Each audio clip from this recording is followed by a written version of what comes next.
The discovery of the mechanical flower in the archives sparked a renewed interest in forgotten technologies.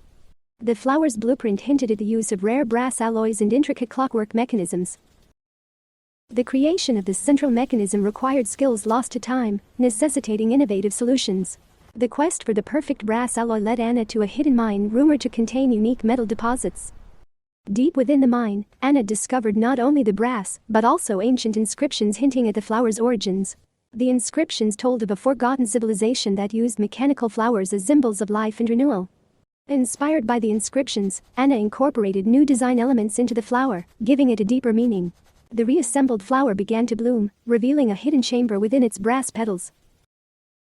Inside the chamber, the crystal ore pulsed with energy, suggesting the flower could do more than just bloom. Anna theorized the flower could be used to revitalize barren landscapes, bringing life back to forgotten places. Activating the flower required a specific sequence of rotations and pressures, a puzzle left by the ancient civilization. With a final click, the flower emitted a beam of light, striking the barren earth and initiating a transformation. The once desolate landscape bloomed with vibrant flora, proving the flower's life-giving power.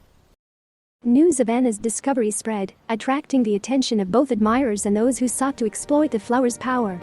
A shadowy organization sought to weaponize the flower, twisting its life-giving properties for their own nefarious purposes.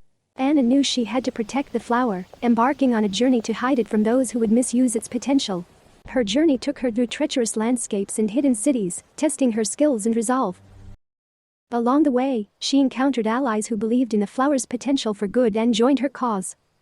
Together, they faced numerous challenges, using their combined skills to outwit their pursuers and protect the flower. In a final confrontation, Anna confronted the leader of the organization, revealing the true power of the flower.